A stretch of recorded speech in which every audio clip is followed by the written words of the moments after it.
তো বন্ধুরা, গেমাত বানানোর উপকরণগুলি কী কী সেগুলো আমি আপনাদেরকে বলে দিচ্ছি। তো ময়দা সমান সমান আপনি 2 চামচ খামিরা দিবেন, তারপর একটু চিনির শিরা বানিয়ে নেবেন। তো যে দেখতে পাচ্ছেন আমি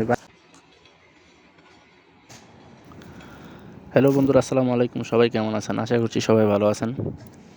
তো বন্ধুরা, আমি আবারও একটি ভিডিও নিয়ে আপনাদের মাঝে চলে আসলাম। তো আজকে আমি আপনাদের মাঝে শেয়ার করব কীভাবে আরবিয়ান গেমাত বানাতে হয়। তো গেমাত হচ্ছে আরবিয়ানদের একটি মোস্ট পপুলার একটি ফুড। তো এটা তারা সকালের নাস্তা হিসেবে খেয়ে থাকে, আর রমজান মাসে এটা বেশি প্রচলিত। তো এই আরবিয়ান সুইট এটাকে বলে বা গেমাত বলে। তো এই গেমাত কীভাবে বানাতে হয় সেটাই আপনাদের মাঝে আজকে আমি শেয়ার করব। তো আপনারা ভিডিওটি দেখতে থাকুন।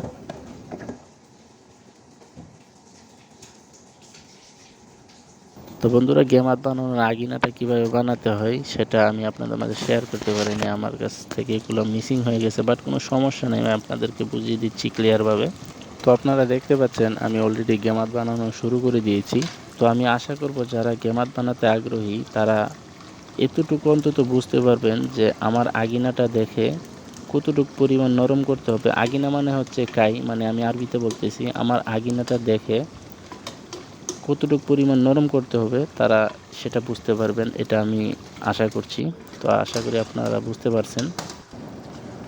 তো বন্ধুরা, গেমাত বানানোর উপকরণগুলি কী কী সেগুলো আমি আপনাদেরকে বলে দিচ্ছি। প্রথমে আপনারা আপনার প্রয়োজন মতো ময়দা নিয়ে নেবেন, তারপরে প্রয়োজন মতো লবণ দিবেন, তারপরে খামিরা দিবেন, তারপরে গুঁড়ো দুধ দিবেন। খামিরা হচ্ছে ইস্ট, যারা খামিরা চিনেন না, খামিরা হচ্ছে ইস্ট, আমি আরবিতে বলছি। তো ইস্ট দিবেন। যদি আপনি আধা কিলো পরিমাণ তৈরি করেন তাহলে আধা কিলো ময়দা সমান সমান আপনি 2 চামচ খামিরা দিবেন। তারপরে আমার মতো একটি নরম করে একটি ডো তৈরি করবেন। ডো তৈরি করার পরে এটি আপনারা 1 ঘন্টার জন্য ফয়েল পেপার দিয়ে ঢেকে রেখে দিবেন। আশা করি আপনারা বুঝতে পারছেন। তো 1 ঘন্টা পরে এটা ভালোভাবে মথে নিয়ে তো আমার মতন ভেজে নেবেন। আমি যেভাবে ভাজলাম দেখলেন আপনারা, একটা চামচ দিয়ে গোল গোল শেপ দিয়ে তেলের মধ্যে ছেড়ে দিবেন। তো ভাজার সময় অবশ্যই খেয়াল রাখবেন এটা যেন বেশি লাল না হয়ে যায়, মানে একটু কালচে যেন না হয়ে যায়, একটু বাদামি কালার, মানে হালকা একটু লাল হলে এটা উঠিয়ে নিতে হবে। তারপর একটু চিনির শিরা বানিয়ে নেবেন। তো যে দেখতে পাচ্ছেন আমি বানিয়ে নিচ্ছি। আর অবশ্যই চিনির শিরা বানানোর সময় 2টি এলাচ আর জাফরান দিবেন, কেননা এই জাফরান চিনির শিরা দিলে অবশ্যই গেমাতের অন্যরকম একটা ফ্লেভার আসবে।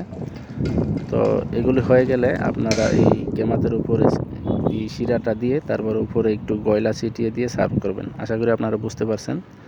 তো যদি ভিডিওটি ভালো লাগে অবশ্যই লাইক কমেন্ট শেয়ার করে আমার এই পেজটা আপনারা সবাই ফলো করে দিবেন। তো আজকের মতো ভিডিওটি এই পর্যন্তই। সবাই ভালো থাকেন। আসসালামু আলাইকুম।